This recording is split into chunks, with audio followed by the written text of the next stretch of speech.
We record Dungeons and Dragons. I am a dragon. I am a dungeon. Jinx, you owe me a Coke.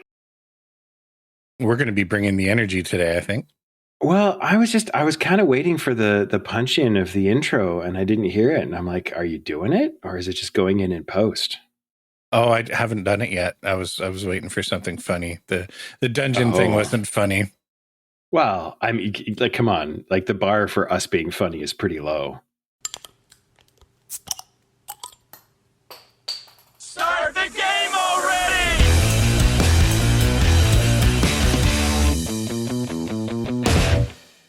I'm pretty sure that the bar for us being funny is actually the bottom rung of a portcullis when it's closed.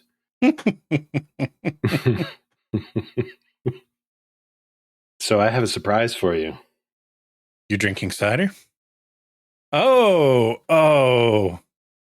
It's not open. So I just showed Shane a Boneshaker. I am not actually drinking a Boneshaker. I will drink the Boneshaker if we go over time. So please, God, let this episode be a short one. I actually have almost the last of my gin and tonic with just a splash of cranberry in it, which is really quite nice. See, even thinking about Boneshaker is going to spoil my Summersby cider. We had some friends come up and stay with us, and he brought Boneshaker. He really likes it, and I'm like, man, Boneshaker is so bad. And he's like, I like it. It's it's got a nice strong flavor, and I'm like, yes, it does. And he's like, it's and it's a strong beer, which is I really enjoy. And I'm like, yes, it is. Yeah. And we're friends, so I'm not going to tell you what I really think, but man, Boneshaker is bad beer. I'm not a big beer drinker normally. I'm certainly not an IPA drinker. I've had Boneshaker once, and I'm pretty sure I have like PTSD from it. Yeah. Here's the funny thing is that I actually do enjoy an IPA, and I like beer, and I like money. So if you'd like, you can send me some beer, or you can send me some money, or you can send me money to buy beer. Podbag at nerdingundertheinfluence.com. I'm sure there's a Venmo or something set up, right? Mm-hmm. In any case, I actually quite like a lot of IPAs, and Boneshaker is it's just bad. I've said before, I don't know if I've said it on the podcast, that like some beers are good beers and then you add hops and it adds something. And some beers are just good with extra hops in them. And some beers are bad, and then they put a lot of hops in them to try and disguise the fact that they're just bad. So Boneshaker has a lot of hops in it. I'll let you draw your own conclusions.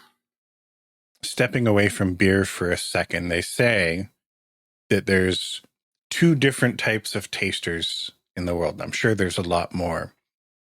And we've had this conversation before, but it boils down to which side of the line of cilantro.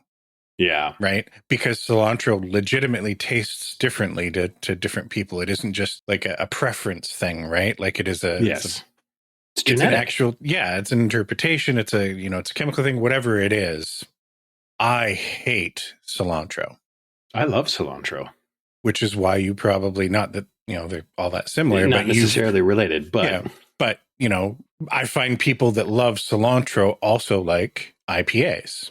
I wonder if there could be something relative between cilantro and hops, because that's really the difference between like just regular old beer and IPAs, right? Is that they're just got a little bit more hops in them.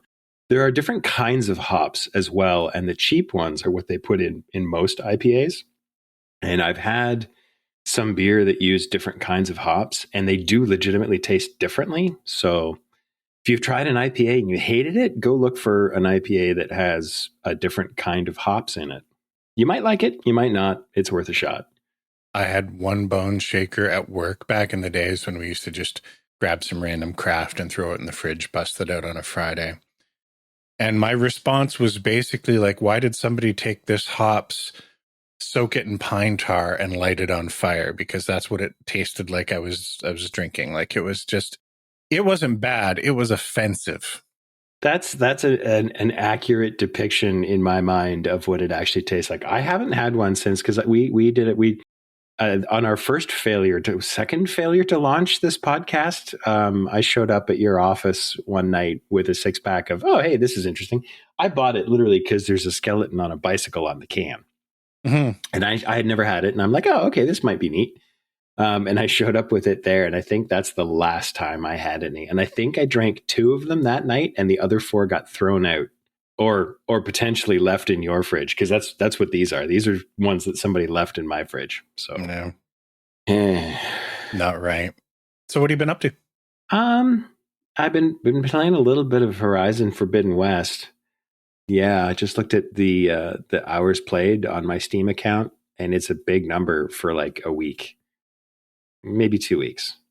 Is it 2 weeks? Coincidentally, I have also been playing some Horizon Forbidden West. So how about I row that stinger and we get into it? Yes. I used to be an adventurer like you. Stay a while and listen. I find it funny. We were both so excited about this game. Yes. And then you were like, oh, it's coming out and I'm going to get it for my birthday, but I'm going to, it'll be bought for me early, but I won't be able to play it until my birthday. You were going to have to wait. When was your birthday? April 12th. It's currently September 10th. So yeah, I did actually play it just a little bit before my birthday. I played through sort of the intro sequence, and I was like, and I was burnt out on Baldur's Gate at that point, and the control scheme for Horizon Forbidden West was just a little bit too much for me to go into at that time. I'm still a little bit upset with the way that the controls work. I find them a little bit clunky. Right, I'm playing mouse and keyboard. Are you playing mouse and keyboard, or are you playing with a controller? Mouse and keyboard. I was wondering if it was better with a controller, because it's like there's one of the things that I noticed about this game, and I'm jumping into this stream of consciousness style. One of the things I've noticed about this game is that there's a lot more combos that you can do. Like there's a lot more, if you press this key and that key and this key in this situation, then this happens. And that's both good and bad. I mean, it's a little bit difficult to get into if you're trying to approach it reasonably casually, which I am. So I'm playing on easy mode for 2 reasons. Number one, I have a day job, so I cannot collect machine parts by shooting them off. So easy mode is sort of the first notch that you crank it down so that when you kill something, it retains all of its stuff, unless you've specifically shot it off. In addition to that, I've noticed that there's not really a lot of telegraphing from the monsters or from the robots or whatever you want to call them, from the machines. So it's like, hey, I'm shooting acid at you. Okay, I can't dodge that. It's going to hit me. And now I'm stunned. And in the time that I'm stunned, the machine is charged. And between the machine charging and hitting me the next time, I just remain stunned. Like I'm just locked in stuns. So I have found that especially when you start your hunting machines that are, your level or a couple levels higher, your options are stealth or die. Mm-hmm. Not so much in easy mode. Like in easy mode, I can I'm fine with that. And I've found that I'm enjoying this story enough, because we've had this discussion before about difficulty level and just driving through things. And I'm finding that this story is big enough and dense enough that I'm actually almost thinking I don't care about, because in Zero Dawn, I was like, I want to explore every marker on the map. I want to do every side quest, like everything that's here. I'm going to explore the whole map in detail. And I'm going to retread stuff a bunch of times because it was fun and interesting. And I like climbing the mountains and jumping off of stuff. I do find myself in this game jumping off stuff and gliding just because it's fun. But in this game, I'm like, I kind of want to see what's next in the story. Now I'm doing a bunch of side quests, but I'm not doing that quest. I'm just going to go over here and see what's what. Mm-hmm. Right. Like I'm continually following something that someone has given me in dialogue. So probably mild spoilers, I guess, from here on in discussion. I don't think either one of us are too far into the main storyline, but I do want to get your impressions. So, okay. Yeah. Spoilers from here. I know you've been kind of playing around the edges of the main story a little bit. So how far would you say? Okay. So I'm past the names of things. I'm past Barren Light. I have met with the sort of first tribe into the Forbidden West. Okay. So I have actually progressed through enough of the main quest that I have kind of my teeth in. So there's sort of three main forks of the story, and if you've gotten that far, you know what I mean. And if you haven't, then you probably don't.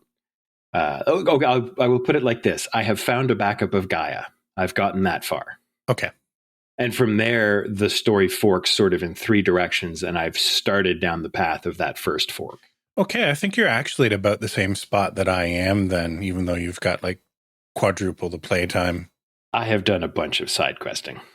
I've done a fair amount of side questing too, but I've not done just a lot of like, I'm going to walk over that hill yet. Right. I've also been playing through on the easy difficulty. Mm-hmm. I think most of what I was looking forward to in this game was the story. And I'm also a little bit burnt out on the combat, not of this game specifically, but I am just coming off a large Assassin's Creed game and jumping into this. So there's some similarities in game style to be drawn there. And I wanted to fit this one in. Yeah. We talked about, before the game released for PC, we talked about what we were looking forward to and how we wanted it to sort of follow up the first game as a sequel in terms of like not having to retcon a bunch of stuff and not lessening how that game ended and the climax that it came to. How have you felt about, at least this far, how it's approached building off of that game? I think it's neat. I like the way it's done it. I'm about 97% satisfied with how it did it. I really appreciate the idea that they didn't go, okay, we need a bigger space laser in the sky. It was just, okay, so you've gotten this far. And because you start off like in Zero Dawn, you start off as like an exile from a small village. Like you know nothing about the world. Right. And through the course of that game, you discover a bunch of stuff about how the world works and the fact that the world is quite a bit bigger than you thought it was. Mm-hmm. And this really expands on that with, okay, yeah, here's the Forbidden West. And then you find out that the Forbidden West is kind of like forbidden in quotation marks, right? It's like, well, it's forbidden, but that's really just a suggestion. Yeah. Right. And then the Forbidden West is just like this whole other world of people who do things differently. And I did find a thing. I forget where I first noticed this, but one of the things about like, especially like post-apocalyptic stuff, where it's like everything is super dramatic, but at the same time, right? Like as you're walking along, you're hearing sort of the barks, as they're called, like just people saying things at random as you go by, and it's like this is what like walking down the hall of a high school. Right? People are, and it makes sense because human beings, no matter where you go or what they're involved in, are the same and they're interested in the same stuff, right? It's like, I need to find a partner, I need to find some food, I need to find some shelter, and then I need to find some entertainment. So people are still talking about that stuff, in spite of the fact that, okay, well, yeah, we have to kill each other for a cob of corn. But at the same time, did you see what Marcy was wearing last night to the campfire? Right? Like, oh my God, if I don't get to go to the senior prom with my spear, I'll die. So I do find the exploration of the human condition in a completely different setting and everyone is just the same to be kind of amusing. But I'm really enjoying it, and I think they expanded it in pretty much the only way it could have been good. I'm on the fence, I think, a little bit more. I'm erring on the side of I kind of like the way they've handled it, but I feel like, at least what I've seen of it so far, like the Far Zenith stuff, to me that feels like Space Laser. A little bit, yes. Now the question for me is, would not having that piece and just having, we didn't go far enough or we didn't actually, resolve things everywhere last time have been enough for this game to stand up on its own? And if it was just that, would it have sort of like retroactively lessened the ending a little bit too much? Because it does, in a way, it feels like, it isn't dampening my experience of the first game. No. But it it's you thought you saved the world, my sweet summer child, you know? Yeah. It's only step one. Your princess is in another castle. Yeah. So maybe taking the Farzina stuff away would have made what remained felt a little bit too much like that.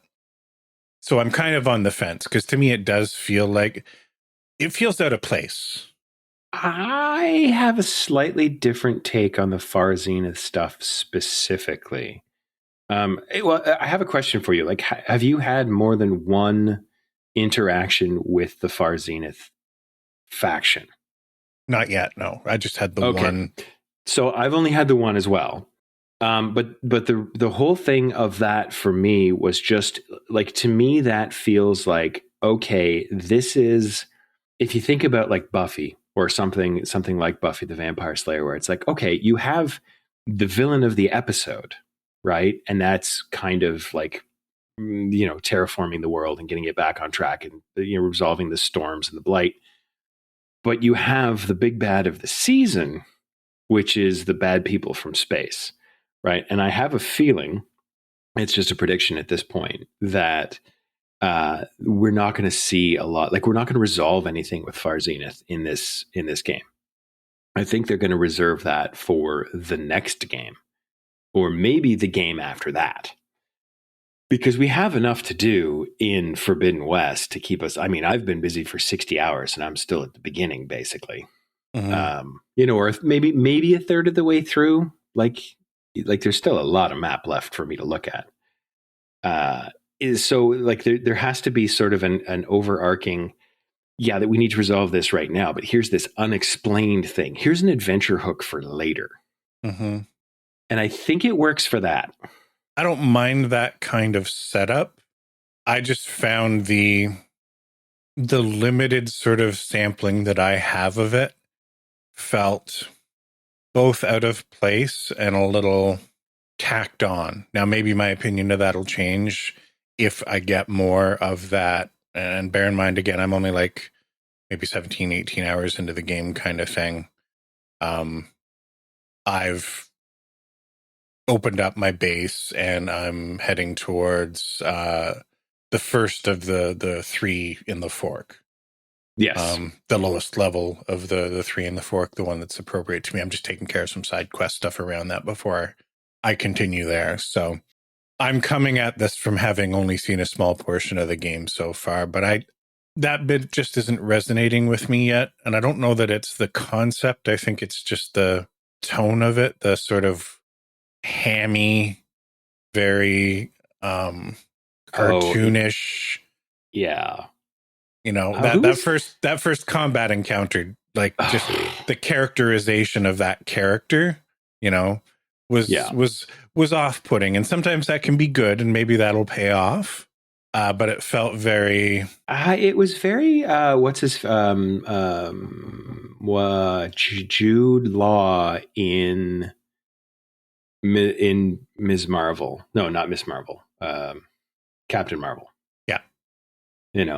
Like, don't use your powers and come at me mano a mano, and you can prove that you really are who you are. It really has that kind of vibe. And I don't mind that, honestly, because to me, it's just like, there's a few things in the game, like a few sort of, like Aloy will say something and I'm like, I don't know what you're looking at, Aloy, because I can't see it. It's like, oh, I have to jump up there. I'm like, what are you looking at? Right. So there's a delicate balance of how you telegraph things. And one of the things that needed to be telegraphed in that particular sequence was, you cannot fight these people. You have to find another way to resolve whatever this is. And like, for the first time ever, Aloy gets hurt. Like, you have to like sit and recover for a while, hurt. Which to me was, oh, okay. Like, I'm okay with that, because up until now, like, Aloy is basically indestructible. No matter how many times I throw her off a cliff into lava, she keeps coming back. So, it's nice to get a reminder that yes, she's human, and yes, there's stuff out there that you cannot fight. I mean, you ended up the last game by basically taking down a space station on Earth, right? Because that's what that big sort of bally Hephaestus thing was. And you were casually killing robot Tyrannosaurus for parts. So having a sort of reality check of you're not actually superhuman. Sure. I do agree it was a little bit ham-fisted. Like to me, it came across a little bit more like Saturday morning cartoon villain rather than the thing that you would want to build up towards. Now, I've only interacted with one of those individuals at this point. I'm sure they're playing to, the hubris and ego that humanity has developed over the, millennia or however long it's been, whatever. Okay, fair enough. But you can do that without it feeling like cartoon villain. And so far, that's just my impression. It left just a little bit of a bad taste in my mouth. Yeah, I feel very much like you're picking nits. Oh, I'm definitely picking nits, but unlike the quality of this podcast, the first game set such a high bar. That's the standard I'm holding the second to, right? So, speaking of nits, then one of the things that you mentioned about a week ago, starting to make notes for this show, was that you thought that the voice acting was perhaps some of the best you'd ever heard in a game.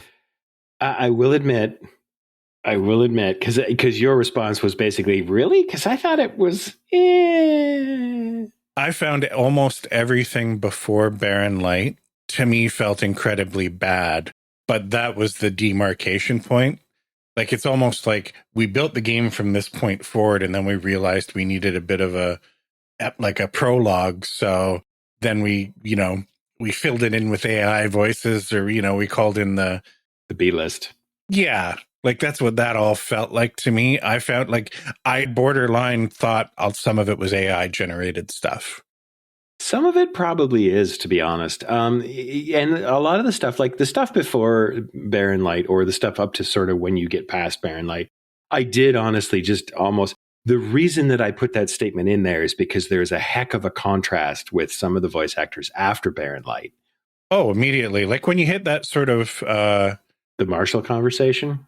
Yeah, like that's where it picked up, right? Yes. I recognized one of the actors, first of all, played in not Exandria Unlimited Calamity, but sort of the follow-up to it that just happened, Downfall. He played in that crit role sort of spin-off.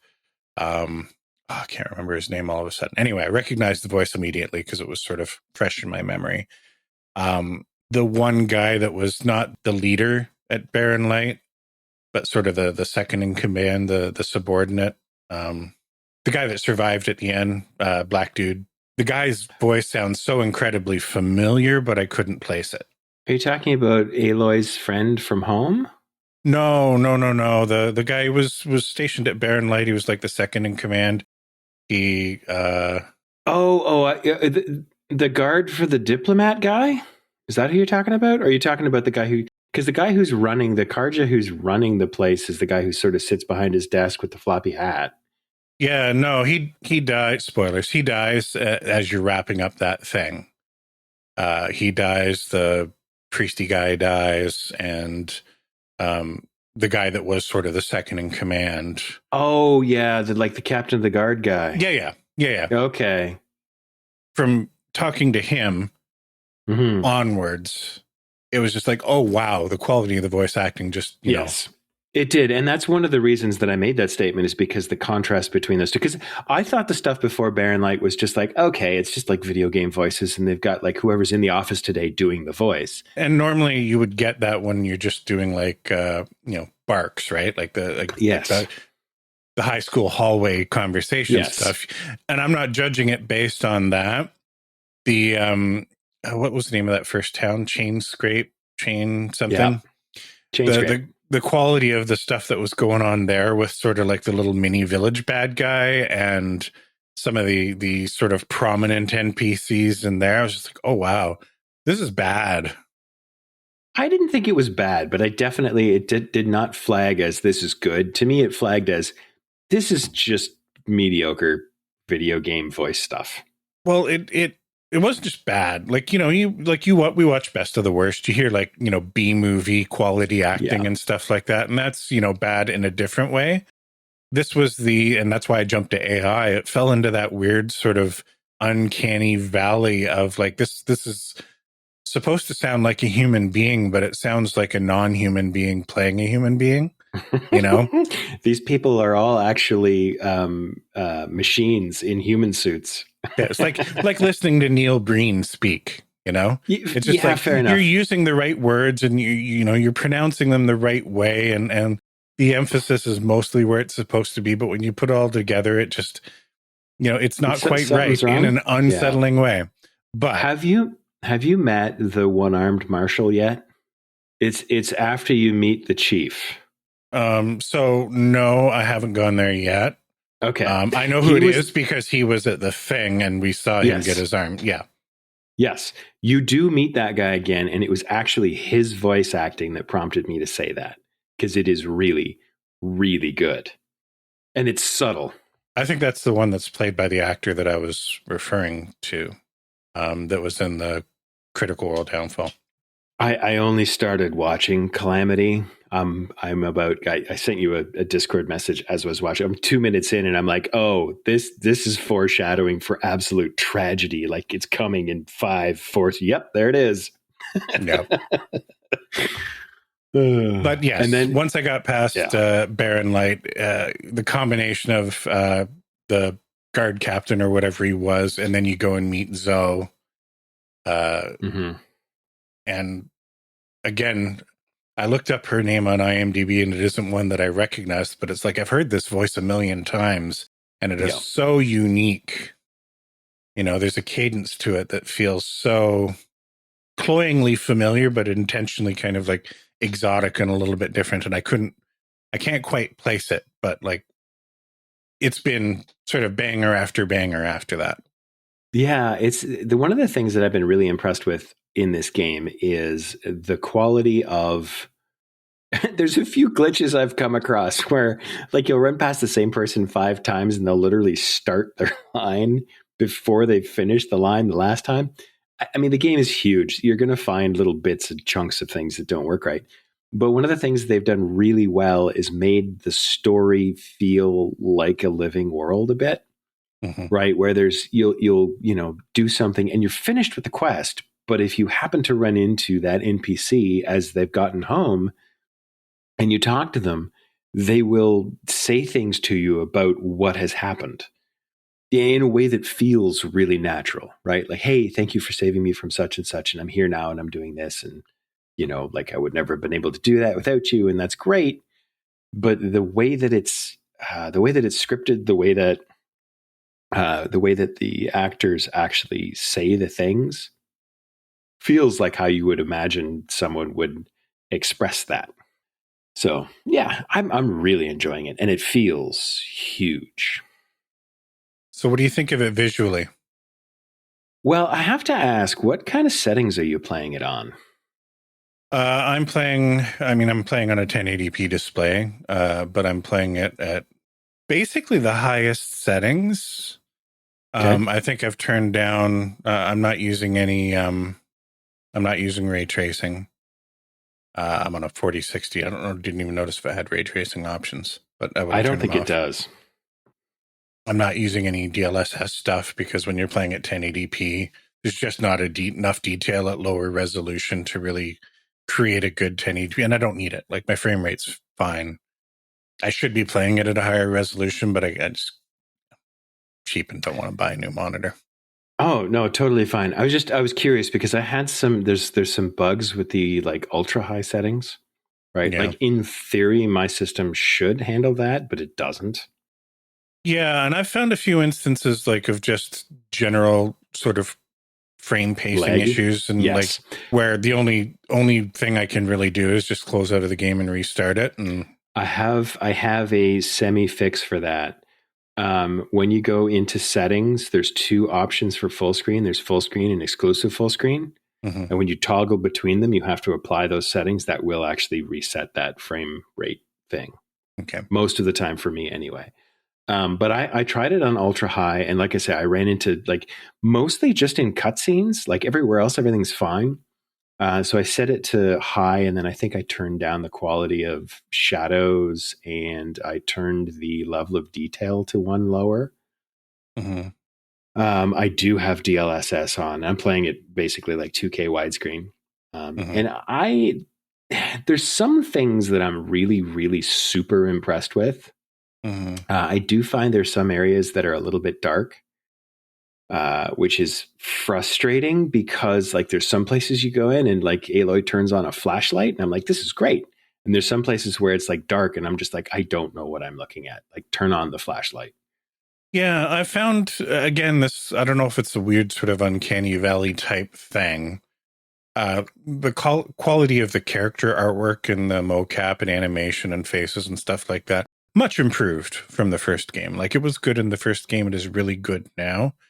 Not ultra realistic, but like in a comfortable place where it's Yes. realistic without feeling weird. Mm-hmm.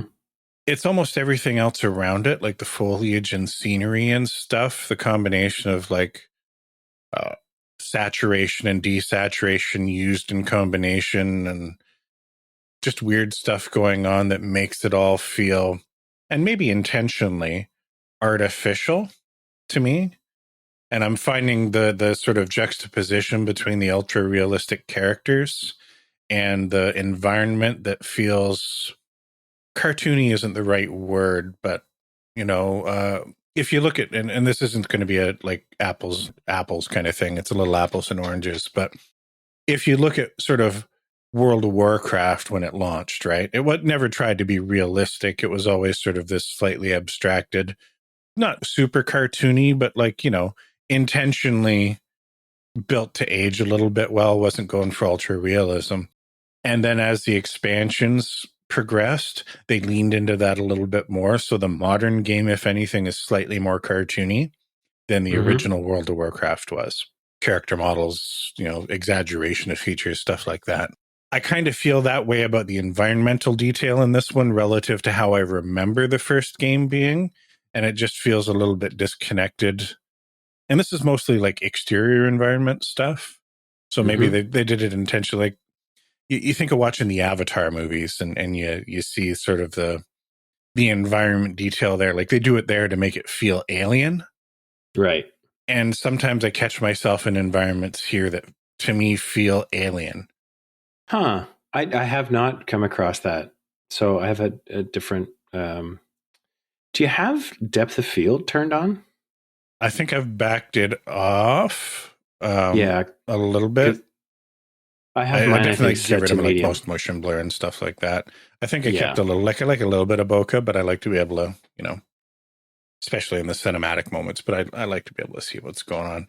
Yeah, it hasn't been a big deal. Like again, the minorest of nits to pick. Right. I don't remember feeling this way about the first game.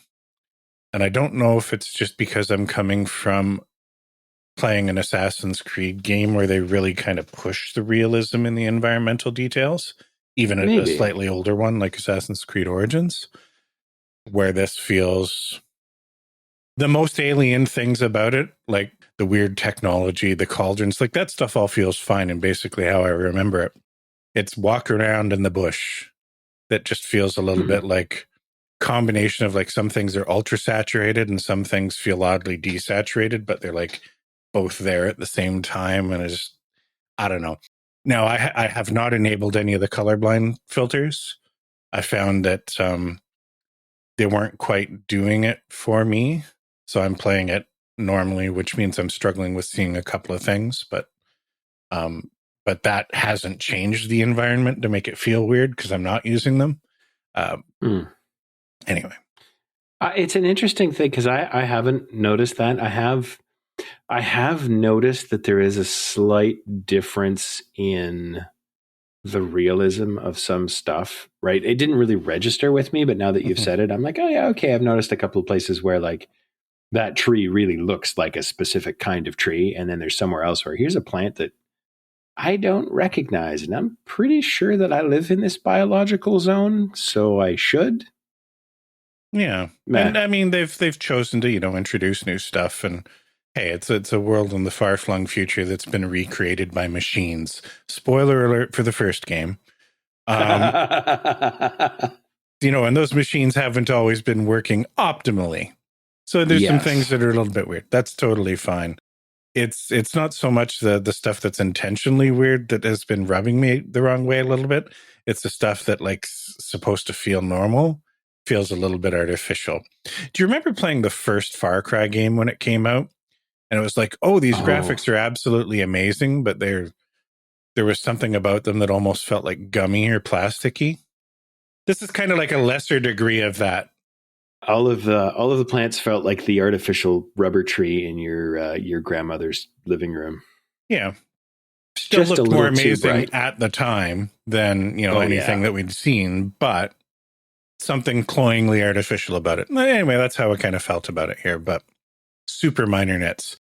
What killed me, and my biggest nit, this is actually a legitimate axe to grind, is how unfortunate the default PC control scheme felt. Yes. The biggest thing, of course, was the double tap to dodge stuff, which I don't remember. I vaguely remember that being in the first game, but I don't think it was quite as... It wasn't as sensitive. I'm like, I play games where I'll tap to sort of inch up on something, right? Mm-hmm. So I'll be, in a cauldron where I'm walking out on this rail and I want to get to the end of it before I make a jump. And it's like, tap. Oh, wait, no, I can get a little bit closer. Tap. Roll off of it. You're dead. Fuck. Yes, I am grateful for the save points the game puts in for you, because I've done that too.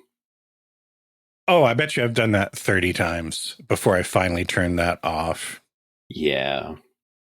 And then I'm going to have to rebind where the dodge is now, because using the left control just feels like a hard button to get to with the pinky finger to dodge it. I may remap some stuff so that I can throw it on Alt or something. Yeah, but Alt is your walk key. Yeah. So now you got to remap that. That's my one major complaint with this game, is that it's obvious that it's a port to a PC, because it's like tap, tap, tap, hold G, tap again, left Alt, Control Shift, tilde. Oh, you got the timing wrong. Start again. Yeah. And it's like, how many hands do you think I have? And I don't remember that from the first game. And I know they've tried to introduce new mechanics to this game to sort of not only make it feel fresh, but keep pace with stuff that's come out in other games. So the combination of the pullcaster and the glider, for instance, right? Yes. The first one's jump and then tap space again. And then the other one is jump and hold space again. And I've found myself fucking that up a little bit.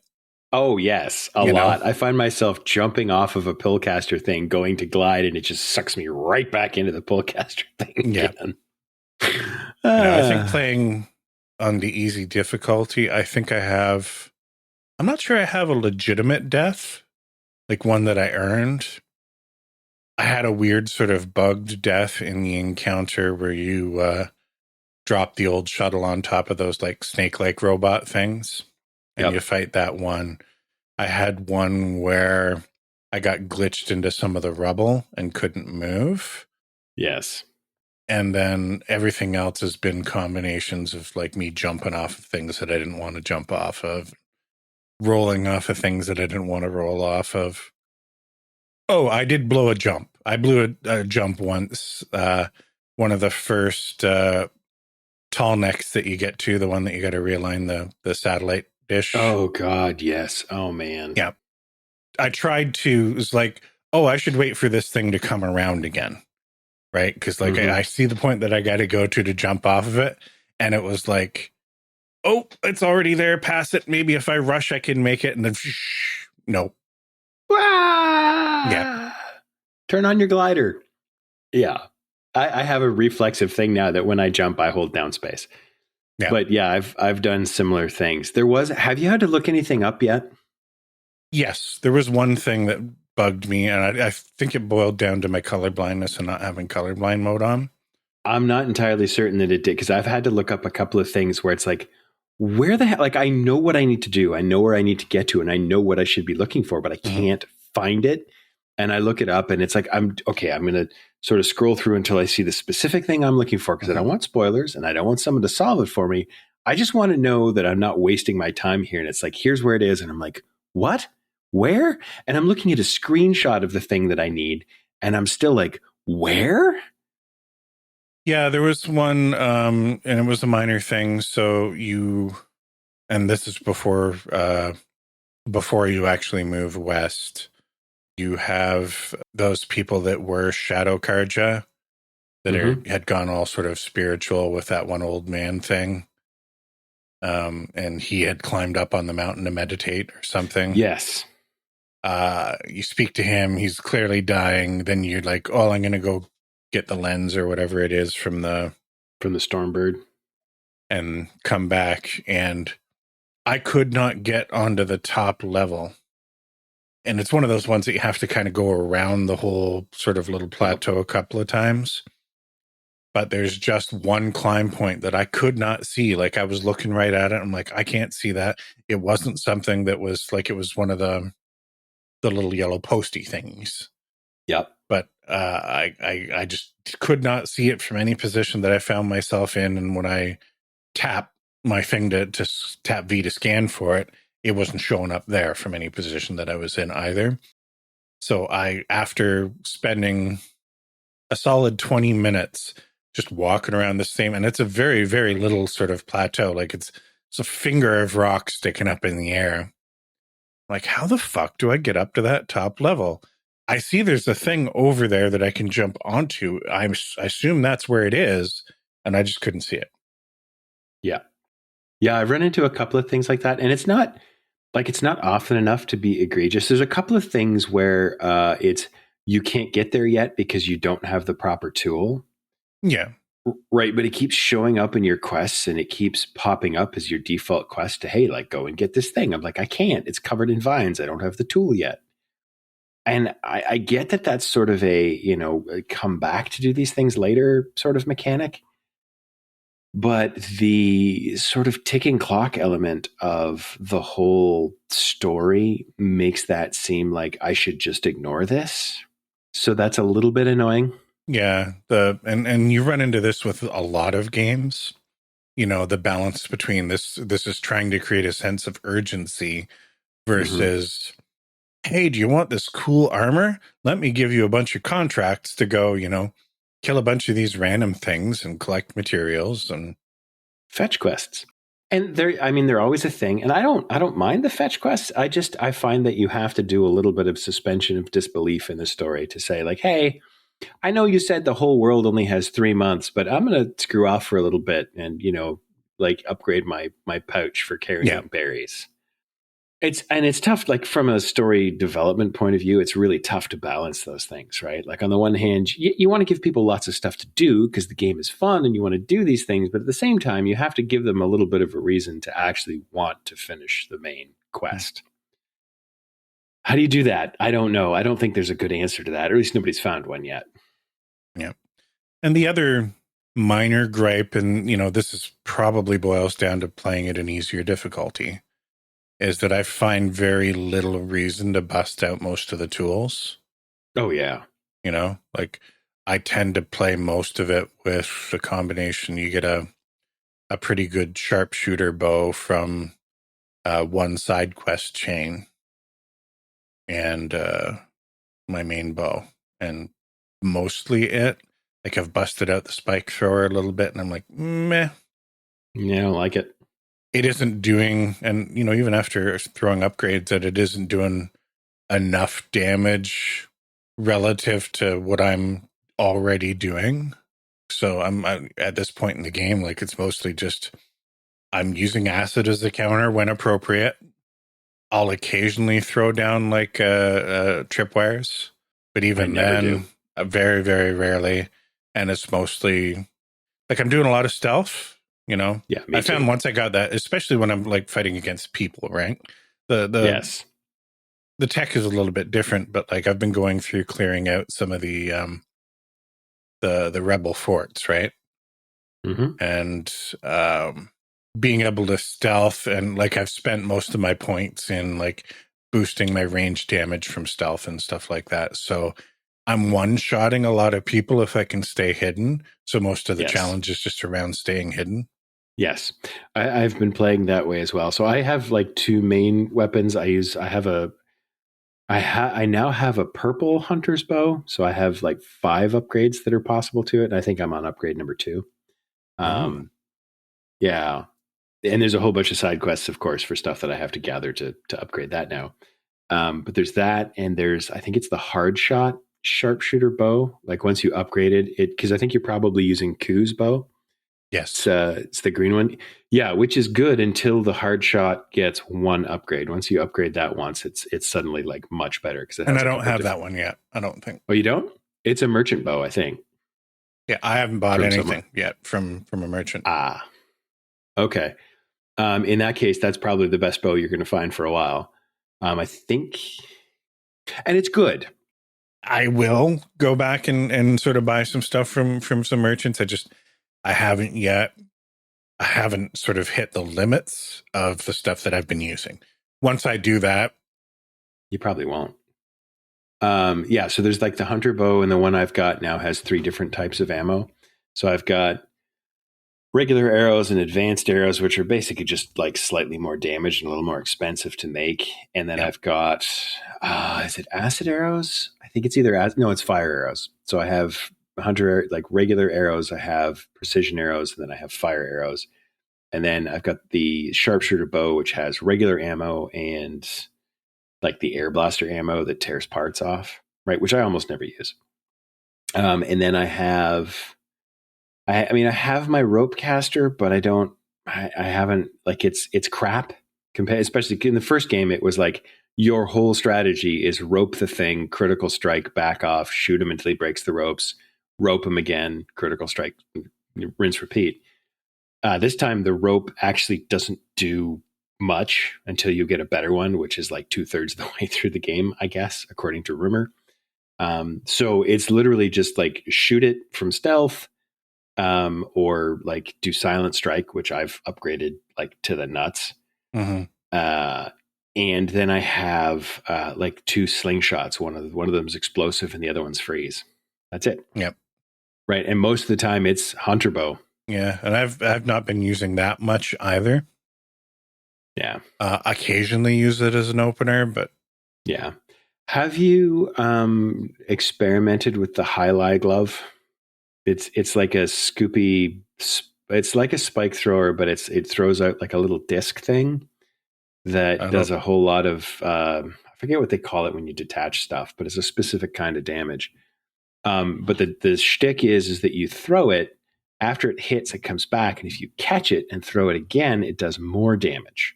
Mm-hmm. And then if you catch it again and throw it again, it does more damage again. And I found that the mini game of trying to catch it was counterproductive, because by the time that I throw it and catch it, I could have fired 3 hunter bow arrows and just killed it. Yeah.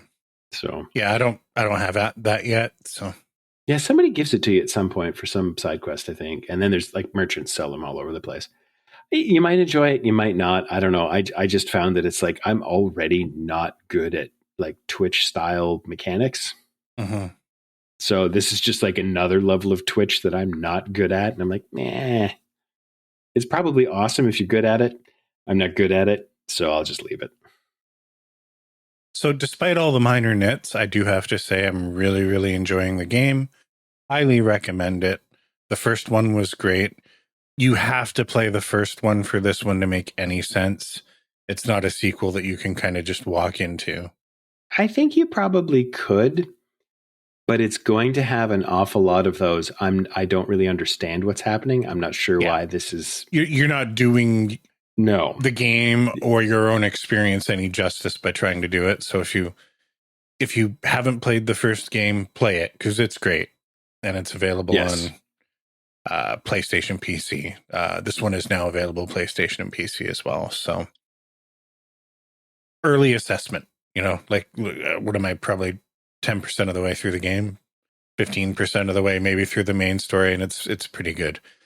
Maybe I'll say something different in a couple weeks next time we record, but for now, promising. I don't know why it took us so long to get around to playing it. In my case, it was just burnout. I almost didn't play any video games for like 3 months. And then you mentioned you were going to start playing it. And I'm like, oh, okay, well, I'll hop into it and see. And then it was like, oh, geez, why is the sun coming up?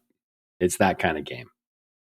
So speaking of burnout, something happened this weekend that I didn't think was ever going to happen. I had the itch to play some World of Warcraft again. Asterisks. Lots of asterisks. I have no desire to play sort of the modern retail current expansion game. I'm interested to see where they go. The main Warcraft guy, Chris Metzen, left Blizzard quite a while ago. Started his own company where he was actually doing like board game, role-playing game kind of stuff, and then eventually came back as a lot of the winds were changing around the Microsoft acquisition. Bobby Kotick was being given a lot of money and then shown the door due to his stake in the company. And he came back, and he's the main guy responsible for the creative direction of Warcraft now, which includes this new sort of trilogy of expansions that they've got going on. It's not just here's an expansion, here's an expansion. It's here's 3 planned expansions that are all going to sort of tie into each other. So I'm interested to see where that goes, because I will admit that I found the last few expansions that I played not my Warcraft, and that's okay. There was an audience for it. They need to adapt and evolve if they're going to stay relevant, and by doing that, they're going to lose some people like me. That's totally fine. I wasn't a big fan of the tone of like Mists of Pandaria. The sort of panda thing had zero appeal for me, but like mechanically, that was a fantastic expansion, and it's what I would consider to be the last good one. I started playing during Mist of Pandaria. Yeah. The first time I actually took the game seriously. I mean, I say seriously. I did some group stuff, but I mostly played solo. I really liked the panda themed stuff. I thought it was nifty. I thought the animation was awesome. Oh, it was what it was. I just found it, very different, I'm sure. If EverQuest had have decided, oh, we're going to be Kung Fu Panda now, like that would have, as a person who'd been playing the game for a long time. Now I know, actually, yeah. they did do it, but they did it with space kittens. So yes, that would have felt at the time a little bit like jumping the shark. But I got over that. I actually loved the expansion. I didn't mind. Like, I want to be clear in saying this: the Chinese overtones of the game and the some of the sort of melding of like Chinese and Japanese sort of cultural stuff, I really liked. It was really just boiled down to the panda thing that was just like, not really for me, and that's fine. But I enjoyed the expansion as a whole. I identify as roly-poly, so it really did fit for me. Oh, it actually fit for me too, I'm sure. I get what you mean, though, because it is very much a departure from it's like, I'm an orc, I'm a troll, I'm a panda. I found everything that came after it. Like, I would have rather had more of that if it meant shit that I cared about, but like Legion, Warlords of Draenor, Battle for Azeroth, like each one of those felt successively just like I lost interest in them. There were times during, I think, most of those where I let my sub lapse and then sort of resub to play the new expansion. I did not play Shadowlands day one when that expansion dropped, and never played Dragonflight, the last expansion. It's the first expansion I've never played. And whatever the new one is, War Within, I don't know that I'm going to play it. So it's a weird thing because I had the itch, and it's like, well, I'm not going to play the current game because to me that's not World of Warcraft anymore. Mm-hmm. And maybe it's different enough that like it realigns with my idea of what WoW should be. But I'm not going to hold my breath, and I don't have enough time to play Classic.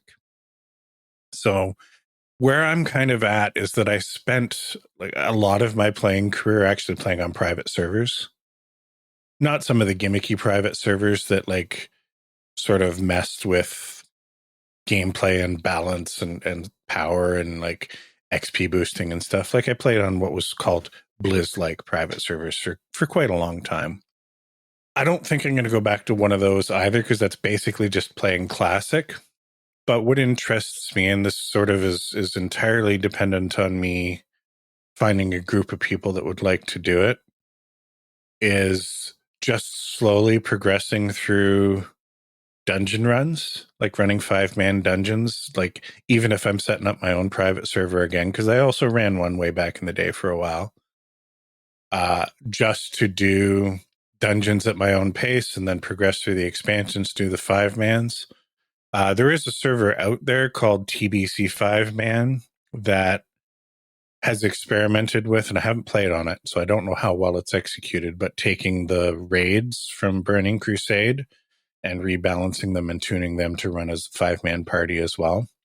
I have zero interest in like raiding with a large group.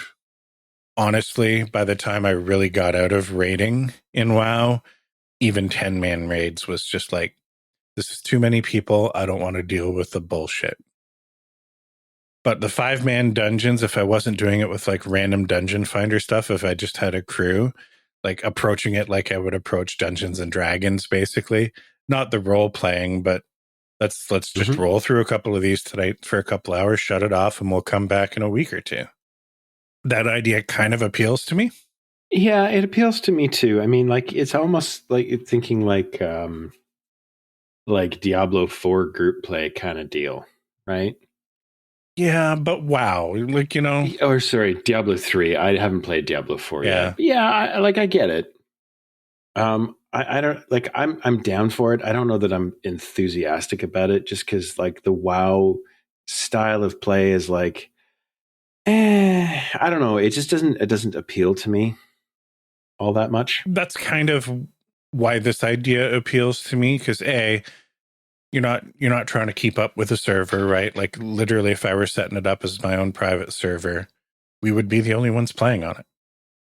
So there's no keeping up with the Joneses. There's no the bullshit of randos. Like, 5 people log in, they run some dungeons the way they want to run them, and they leave. And I know that you've got some things about how instances and dungeons work in World of Warcraft that don't quite resonate the same way with, the stuff that you like. And that's totally fair.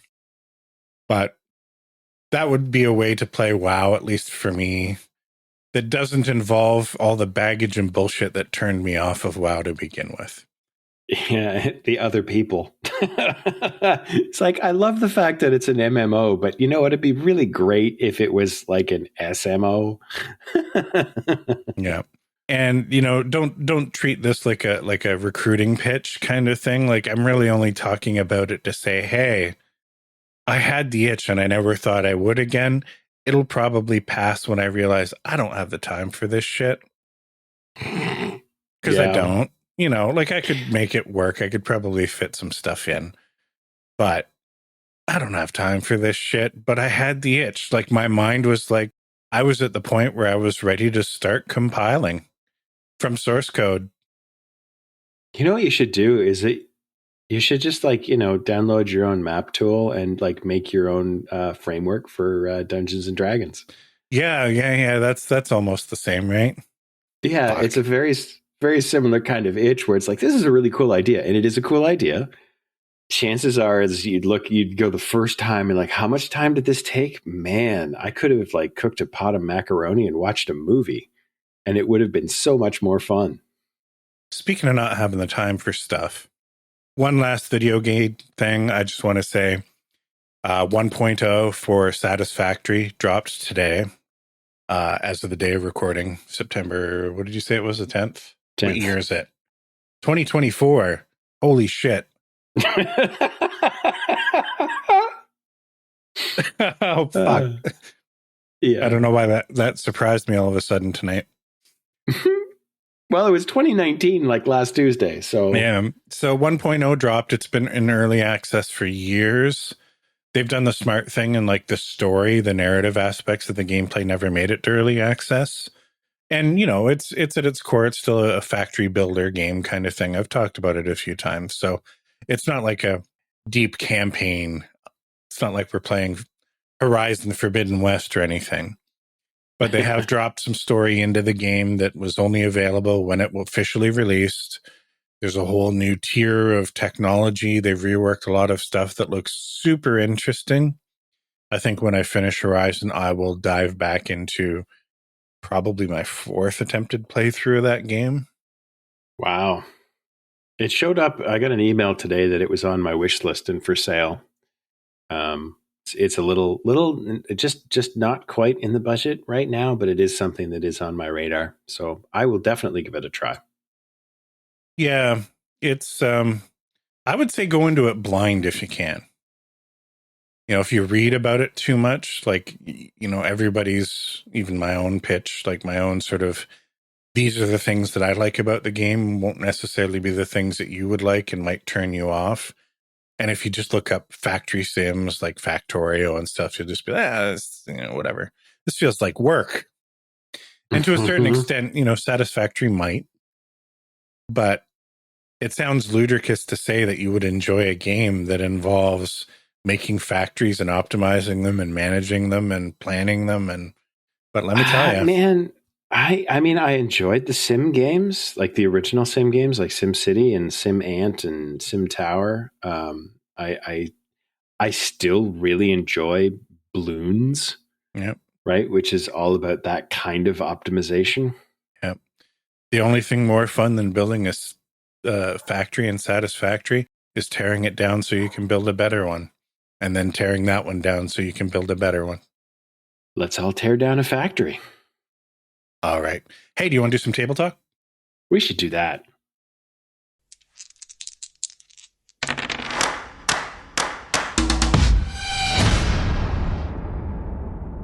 I failed. You failed. My world has collapsed. So we played our first game of our Sunday game since June. So it's been 4 months of, hey, how about this weekend? Oh, I can't this weekend. Hey, how about Thursday? No, I can't this Thursday. Hey, how about this weekend? We played at July. We had one sorry, game. July. Yes. Yeah, yes, we had a July, and it was very much a side quest. Yeah. And then I think we talked last week about how we lost a player. And then we played this Sunday to try and sort of wrap up the stuff that was in that side quest. And at the beginning of the session, I sort of put it to the group. We've lost a player. These characters were never really intended to be long-running characters. I assigned these characters with personality traits just to sort of push people a little bit outside of their comfort zone, just to try something new.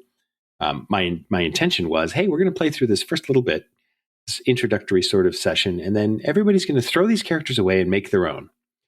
And no one did. So we continued playing with those. And last night I said, like, listen, we've lost a player. It's been months since we played. Like every hook that I've put out there, you guys have already forgotten. So I'm going to have to reintroduce them anyway. Do we want to just like reset this thing and make new characters? And the consensus was almost immediately, I would say within the first 0.2 or 3 seconds, reset.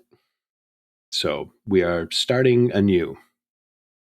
And based on my time, mostly my energy levels, honestly, we're probably going to be running through some published modules just to take some of the labor off of me preparing all of the story. So let's explore that, because I know like the main factor is time. I think you've probably found it challenging to build around nothing, essentially, right? Like, yes. Have you found your passion for the world building aspect? Like, do you consider that a failed experiment, or do you? No, I do not. I mean, I have like I'm the island that you guys started on is not completely fleshed out, but there is an entire world of which that island is only a part. That I only have sort of land masses and vague ideas of what's happening elsewhere. But I do want to continue to develop that. The trouble with that is that I think that lends itself much better to doing sort of face-to-face stuff where there's a lot more. Because on online games, there's not a lot of back and forth about, hey, explain to me how this works, or what was this over here, or let me look at the map and see where that is, or who was that guy again? Mm-hmm. It does happen, but there's just less of it. So I'm probably going to start up an in-person game, and I'll do that in that setting. And most likely, I will steal bits and pieces of the lore of the group that played through, and sort of introduce that as, hey, here are some heroes that did some things. But no, I still enjoy it. Nice. The way I sort of look at the world building thing, whether it's the stuff you're doing, whether the stuff I'm doing, like it's a big experiment, right? It is. When you look back at the experiment and how you approached it, and I sort of circling back to how when we originally kicked this off, we were going to try and work together, and we found that we have very different approaches. Mm-hmm. I'm not standing here saying that like yours was wrong and mine was right, because it's not the case at all. What I'm asking is, now that you sort of got through and experimented and actually played games, not just based on your approach to building the world, but the particular world that you built, do you think you would approach it differently, kicking it off again with a new person, both in the world building approach, but also like the lore that you've created? Like, would you change it much, or would you just build off of what you've already established? I think I've built mostly off of what I've already established. I think, though, that I would like to develop it a little bit more before I jump into it again. I looked at the Sword Coast Adventurer's Guide just as a sort of like what kind of things, because I find a lot of times I look at published modules and I'm like, okay, there's a lot of stuff here and that's good, but it's not actually what I need to know. But a lot of the stuff that I need to know is stuff I'm going to improv anyway. So having that kind of like what that established lore is. And it's one of the things that I kind of approached when I asked you to just like kick me some seed ideas. Yeah. And that is like, here are some the names of some heroes that are like that feature in Tales. Like tell me names like Finn McCool and David and Goliath, or Helen of Troy, right? Those kinds of things where you don't necessarily, like, for the average person probably doesn't know a whole lot about, Finn McCool, right? I've read a lot of Finn McCool stories. If you haven't ever heard of Finn McCool, go look it up. Some of the stories are really cool. But I don't have a lot of that available, right? So I'm improving stuff that I should have written down in lore. So probably what I'll do is I'll go through something like the Sword Coast Adventurer's Guide, or like one of the 2E settings that I've got, and just make notes about, this is what I need to know, and have that, right? Because I have some of it in my head, but there's not enough detail in order to present it in an adventure, right? Like some of the things that I do still, the one thing that I still do want to explore is a world that does not have an established currency.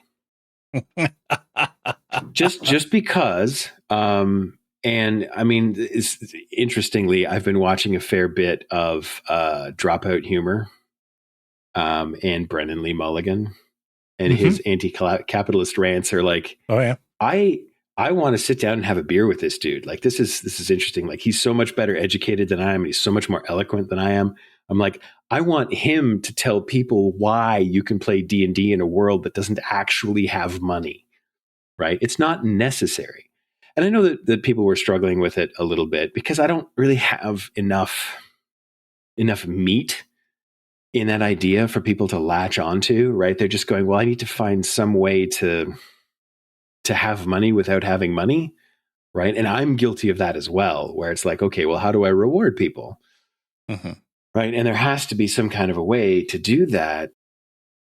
Right. And I think it requires a little bit more creativity, because you can't just go, well, here's 10 gold pieces for killing the bandits. It's got to be like, all right, well, you killed the bandits, thank you very much. Let me present you with a homemade pie or whatever, Anyway, yeah, I would continue with a lot of the same ideas. I think I would probably flesh out a bunch more details about who's where and what's there. My world building very much has currency, and I'm not opposed to the idea of currency and not having it. I think it's an interesting thought exercise. I think for a tabletop game that doesn't have like that type of element, it probably needs to flesh out like a a reputation system of some type, because that becomes sort of the replacement for it. Either or, it's not like there wasn't a shop that was providing items based on either reputation or tangible currency anyway. So, it didn't really matter at the stage that we were at in that campaign. I think that the idea, because there's a trope, right, of like, okay, so today is a shopping session. Let's order pizza and I will get the book out and we'll barter back and forth about why the goblin doesn't have healing potions this week or whatever. And there's nothing wrong with that. Like, so those can be some very, very fun sessions, but the idea that you're never going to have a shopping session, really, unless you go, hey, here's a market, but you know what? You need to find some way to barter for the thing, right? Like, hey, I want that fancy rug. Cool. I want a basket of apples. Okay, so you go talk to the apple seller. Well, I will give you a basket of apples if you kill the rats in my basement or whatever. And it can be a whole chain of things. Here's a sort of funny, maybe even slightly hypocritical admission. My campaign has money. Now, I don't award, money like experience, like a completely sort of milestone mentality when it comes to how I run my games. I do, I'll sort of treat gold as that sort of reward for exploration sometimes. Oh, you find this vault. It's got some stuff in it.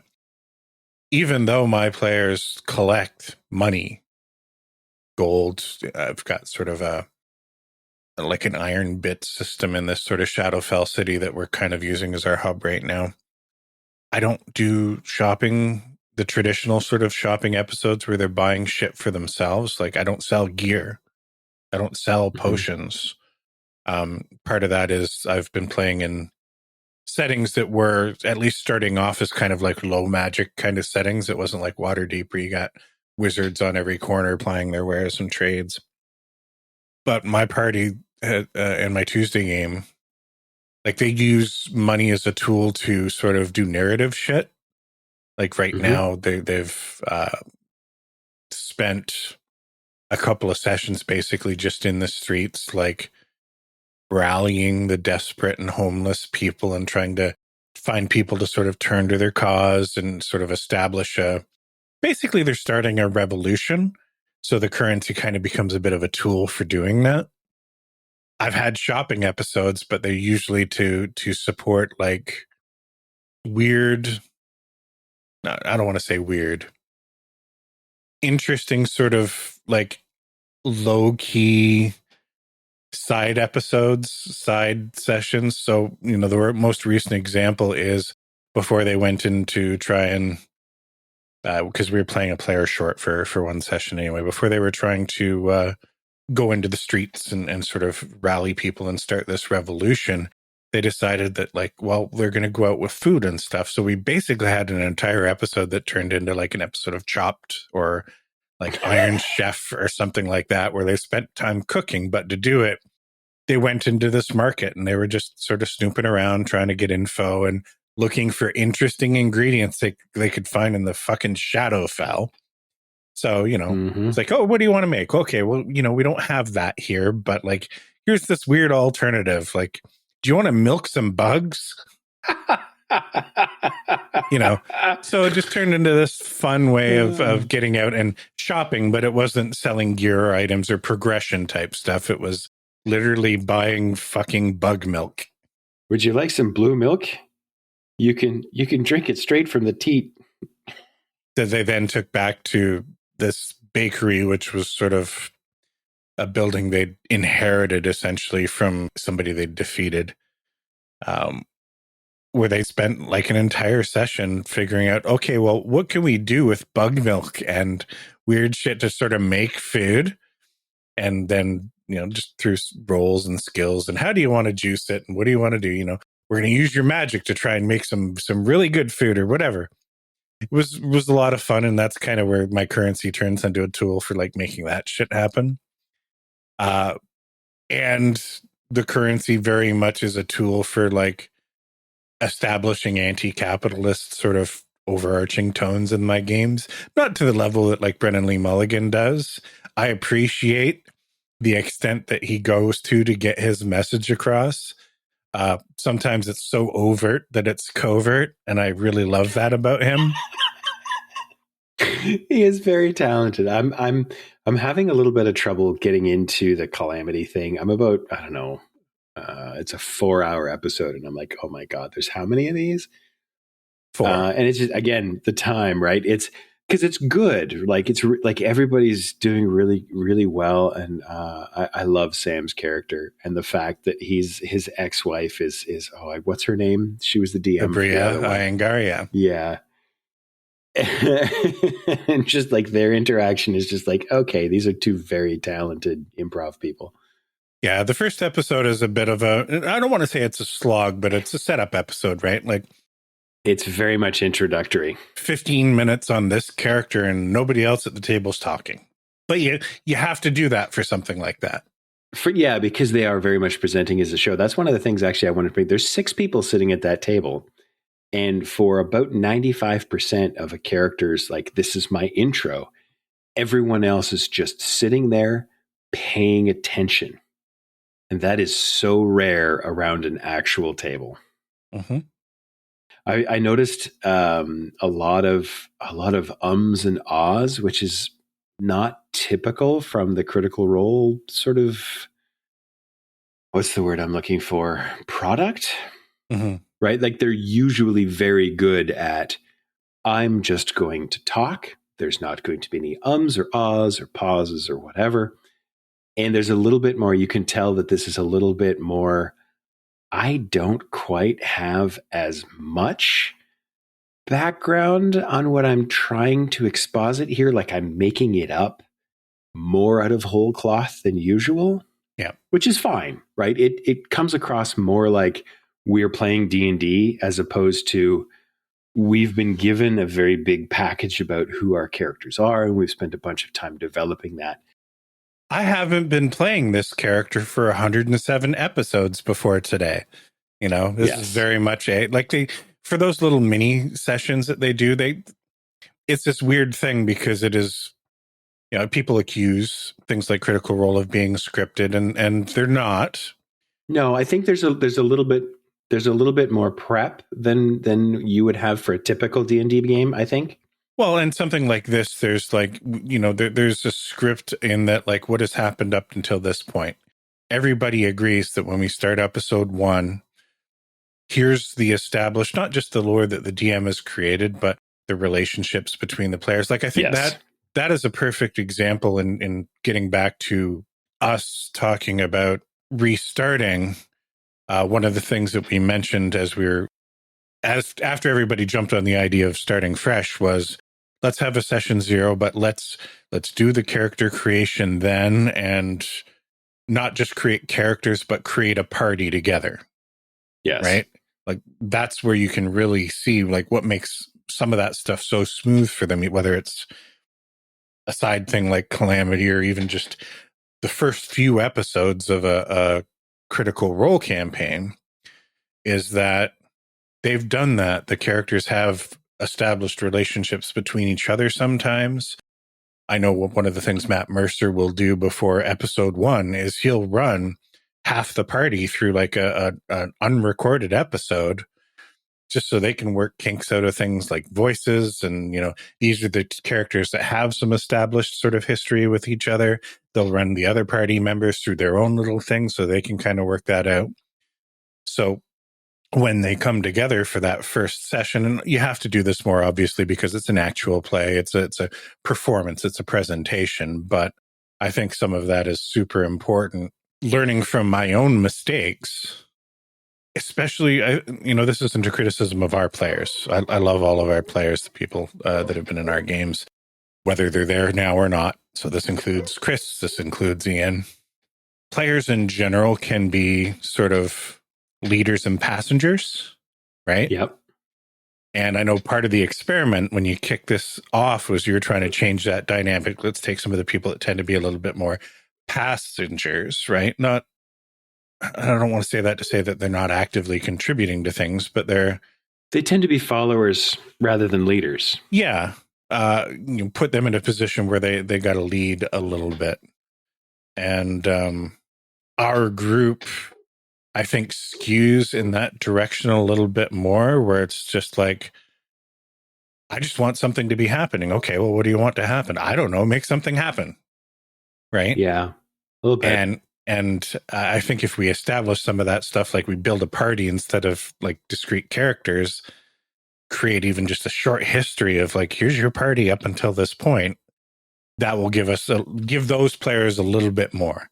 They'll have their personal motivations, but ideally they also care about the other characters. That's the one thing, going back to what you mentioned about watching the Critical Role stuff, where everybody else around the table is paying attention. It's because they're interested. They're interested. They care, right? And that's not to say that other players don't care, but it is more common to have players sitting around a table that, like, they play the game when it's their turn. Yes. And then they stop playing the game when it's somebody else doing something. Like, you can be passively engaged in that, but you can also be actively engaged in that. And I think if somebody else's stuff is also your stuff, like once that's all, and later in campaigns, like I noticed that with my group on Tuesday, like everything's so intertwined now that like one player's shit is never just their shit. Everything involves everybody else, but it took us a while to get to that point. This group very much started off as like discrete players kind of coming together with their own ideas of character. And they were, it kicked off similar to how when I was running this similar campaign, similar setting with you, you've all received basically job offers and you have a reason to show up to a certain place on a certain day. Other people are going to show up that you don't know. Yeah. That's always been the major challenge. A major challenge for me as a DM is like, okay, so you got these players. How do they meet and why do they work together? Mm-hmm. And it's so much easier if you start off with, well, you've been working together for a while now. Tell me how. Yep. Right. And especially that's one of the things, again, and like going back to like the, watching Ginny D and the advice that she gave, which she got from a book which she recommended. And I can't remember what it is, but I should buy it because it sounds great. Where it's like, ask the players, what do they want? Where are you? Put a little bit of the onus back on the group to say, okay, I'm telling you that you have all been working together for a while. You tell me as a group what you've done, why you're together, right? And what you want to do. And that accomplishes a couple of things. It sort of establishes an individual character's reason for being there, forces them to think about motivations, not just what you've been doing there, but why you're there. But it also forces you to align that shit a little bit with the rest of the party. Yes. Which is not to say that there won't be some chaotic elements and some people who are working at slight cross purposes. No, absolutely not. At very least, I mean, any group of friends is going to have like a couple of people who are like, you know what, I agree with you people on about 85% of stuff. Mm-hmm. And the other 15% of stuff, I think you're a moron and I'm not doing it. That sounds like a healthy table to me. Yeah, me too. Yeah, it sounds like there's an awful lot of stuff that we can build off of when those like minor conflicts happen. It becomes interesting flavor for the story. But you can't do that if every character is basically a blank slate. And not just, how these characters in this campaign that you ran started, but most of the games that we run, it's been basically, well, this is my character, this is their name, this is what they look like.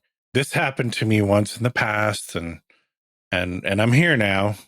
Okay. And I'm Batman. Yeah. That's the story equivalent of like a name tag, That doesn't give you a lot to work with other than like, instead of saying, hey, stranger, I can say, hey, Bob, you're in my party, Bob.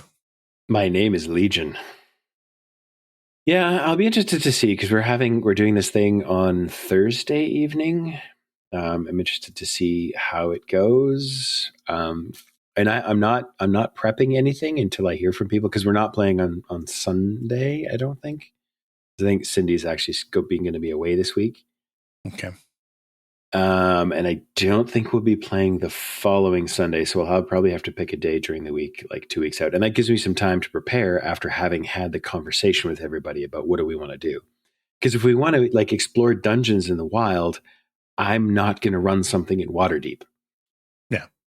Right. And if we want to do something like city based and like intrigue and solving mysteries or whatever, I'm not going to set up, like friggin' Underdark or whatever. You'll probably end up frustrated after Thursday night. Almost certainly. Because what you're going to get is, I'm cool with whatever. Or a balance of stuff is probably okay, which tells you absolutely nothing. I think you need to commit to a basic setting. So, Sword Coast doesn't need to be in Waterdeep. Yes. We're going to be playing in the Sword Coast. So you're going to establish this is what the basic sort of limitations are on character creation, right? You're going to be playing probably not a space cat. Tabaxi exist on the Sword Coast. Tabaxi do. Space cat with no ties to the world or the party. Harder to work with. Again, you could make it work, but the ideal situation is that you're not having to work so hard to make it work. You can always make it work, but that's you conceding to, all right, I'll figure it out. Yes, I'm perfectly fine if you want to play as a, spacefaring, what is it called? The ships that fly through space in D&D. Spelljammers? Spelljammer. Perfectly fine if you want to be an ex-Spelljammer, but you need to have been here for a while and been working with the party for a while. We're not going to do the, you all meet in a tavern now, come up with a reason why you're together.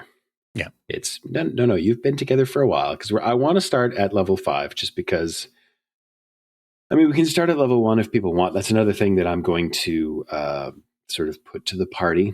All right, because if we are doing what I think we're doing, then there's a good sort of starting place at level 1. There's another reasonably good starting place at level 5, but it means that I'm going to have to do a bunch of exposition first. These are the things that have happened to you in the last few weeks. These are the people you've met. This is what's happened, and this is the problem. Now we're carrying on. So from a timing perspective, you're going to run, I assume, the 2014 Player's Handbook, not the 2024, which comes out in a week. Yeah, for now, it's the 2014. If there's something in the 2024 that you really want, because it's Rich does have it shared on his... I noticed that. I was looking, I was like, well, I haven't got the PDF yet that I thought I was going to get. And I saw the link for D&D Beyond. And it's like, if I'm logged out, I don't have access to it. But if I'm logged in, I basically see everything. I can read the entire... Yeah. Well, Rich has like basically bought the entire catalog, and he shared it with us in that campaign. So it's there to look at. If there's something in there you're really interested in, we'll probably have to house rule it in for Foundry, but with them officially partnering with them, I wouldn't be surprised that there's a day one sort of system drop for it. I'm certain there will be. I am not certain that everything else will work with it. So there'll have to be some sort of fiddling about with that. Like, it will have to go to the official D&D character sheets. We won't be able to use tidy sheets anymore, so on and so forth. All of that is just technical bullshit to work out. So have a look at it. If there's something in there we're like, oh, I really love this, then yeah, let's do that. Yeah. And if there's nothing, then 2014 is sort of the baseline. Yeah, no, I'm fine with 2014 stuff. It's the shit I know. Fuck it. If you want to run Vampire the Masquerade, I'm cool with that too. Which again isn't super helpful, right? It's like I'm good to go. I'll do whatever everybody else wants to do. If I was more familiar with the lore, I would actually love to run some cyberpunk, but once again, that's a whole bunch of reading that I have to do to get familiar with stuff. So we'll stick with the fantasy setting. I've been enjoying, I'm in the middle of, well, actually, I'm almost wrapped up the Dimension 20 A Starstruck Odyssey one, which is based on the Starstruck comics that Brennan Lee Mulligan's mother actually co-created. Okay. But as far as I know, they're using an Star Wars 5e. Okay. And I don't know how much they've sort of homebrewed and customized to fit the setting, but there's a lot of interesting sort of mechanics in it for stuff like not just necessarily ship combat, but ship functions. There's a lot of mechanics around lifestyle and income, and like you can literally upgrade your lifestyle to certain levels that have certain perks, and from sleeping underneath the FTL drive to actually having a room of your own. And it's it's a lot of stuff piled on top of an already complex set of 5e mechanics, which is why I wasn't using something like that when I was doing my dive into the Mass Effect stuff. But now that I'm seeing somebody else play it, I'm like, okay, yeah, it's a lot of stuff, but most of it comes together in a way that feels pretty fun, I think, once you get it. The 5e Star Wars set of things, from my experience, which is very minimal, it felt really neat. Like there's a sort of like there's an extra set of dice that goes along with sort of your challenge dice or whatever it is, where like you roll this and yes, you succeed, but based on this and that and the other thing, it's like, you actually fail forward at the task instead of succeeding at the task, or you succeed with like stellar effect, or like you very seldom actually fail at something. It's you get what you want, but there are consequences, right? And it's based on the roll of the dice rather than, right? There is a way to actually fail, but it's much less likely that anyway. There's some interesting mechanics about success and failure in the system that I really liked. No, I haven't, and maybe it's something they omitted for the show. I haven't seen them use any of those types of mechanics. Like most of the basic sort of checks and whatnot have been very 5e with Star Wars like cosplay. Okay. And then stuff that relates to ships, there's a lot of like piloting checks and things that can happen there. There's specific tasks and stuff that you can have that are related to ship mechanics and abilities and stuff like that. But it's interesting because like whether it's purely the Star Wars 5e, which I've not looked into much to be perfectly clear, so I don't know how much of that works, versus like what I'm seeing, whether it's homebrew. There's interesting hacking mechanics. There's interesting sort of tech mechanics. Like it's built around a game that has droids in it and stuff like that. So what I've been seeing in the A Starstruck Odyssey has been a good demonstration of all of that stuff. And it's just looked really, really fun. It would be. Space is fun, I've heard. I've never been. Well, are we out of table talk? I think we're out of table talk, unless you have something else you want to talk about. I can't believe that we ran out of table talk to talk about. I mean, I could always fill the space with all sorts of things. Like at the beginning, how much longer do I need to speak before you crack that Boneshaker? About an hour and a half. I can do it. Buckle up. Oh my God, he's got the telephone book out and he's reading it. I was going to say something I forgot. At the beginning of this episode, before we actually hit the record button, you're like, do we even want to talk about this? I don't know if there's anything to talk about. And then we went for like a half hour. No, it was more or less I didn't know what you wanted to talk about. Not that I thought you'd be sensitive about the idea that campaign you were running is kind of, we've hit the reset button on it, but I don't know how much you want to. It's been clear for a little bit that it was kind of a lame duck, and I get it. Right? Like there's not a lot of lore for anyone to lean on. And I knew that our particular group is not big into like, I want to improvise how the world works, which is kind of an interesting departure because when Cindy first started playing D&D, like she was just making shit up all over the place. And some of it was just absolute gold. And some of it was like, no, you just can't do that. Right. Like we would walk into a new town and she'd go, I'd go visit my sister because she lives, in that little hut over there and she grows mushrooms for a living. And I'm like, okay. Right. Because I can weave that in. That's fine. Right. Cindy, this is your 17th sister that we've run into in this campaign. I don't think any of them are actual sisters. I think she belongs to some kind of a cult. Best I can figure, you've established the largest intelligence network in the entire world. She was playing a rogue at the time, so it's entirely possible. Anyway, yeah, I think we're out of tabletop stuff that's, of interest to our 3 listeners. Maybe 4 now.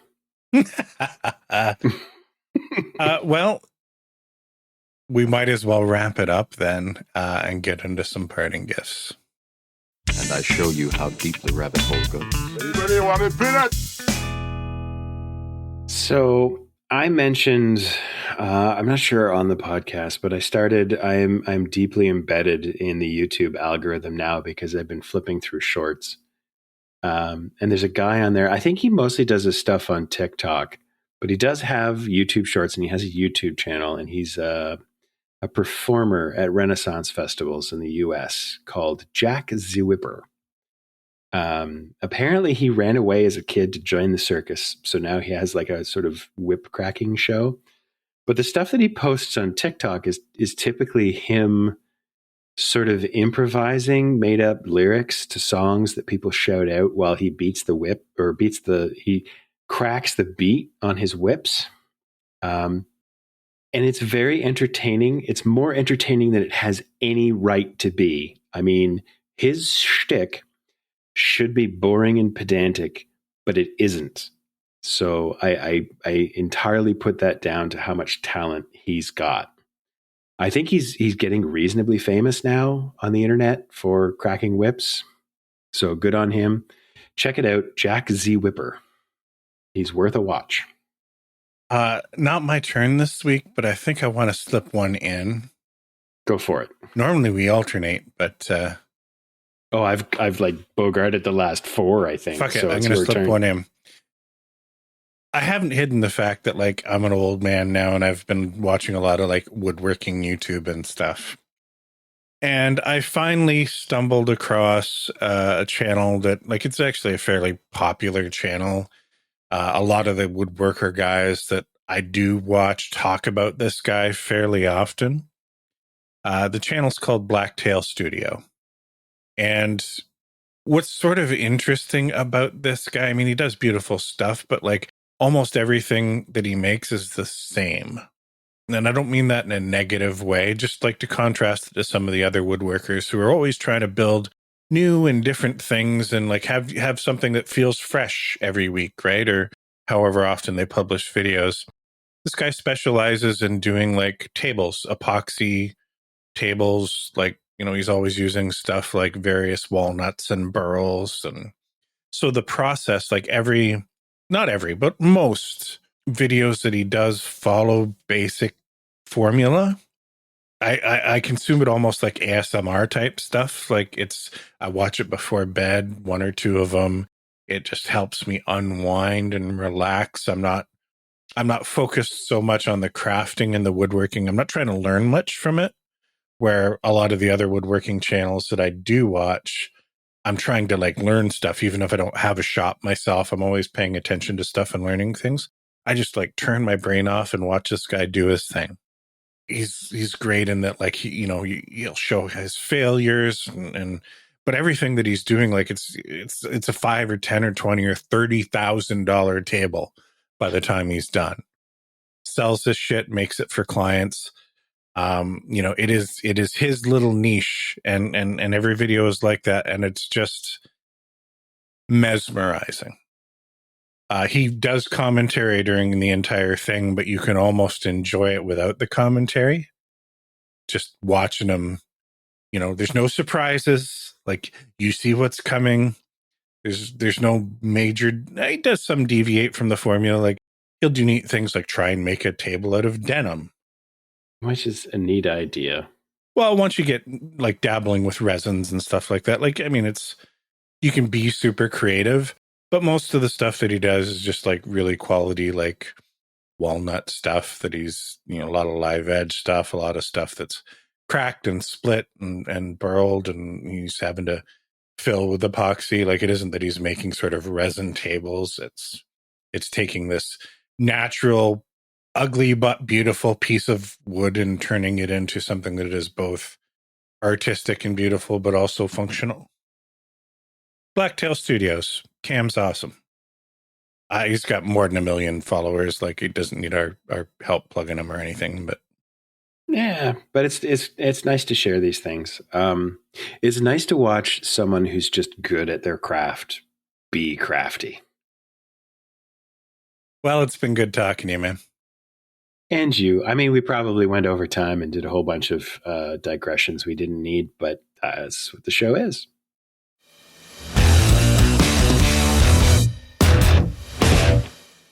All right, I'm going to crack open this Boneshaker. okay, well, I'm going to watch you drink it and die a little on the inside.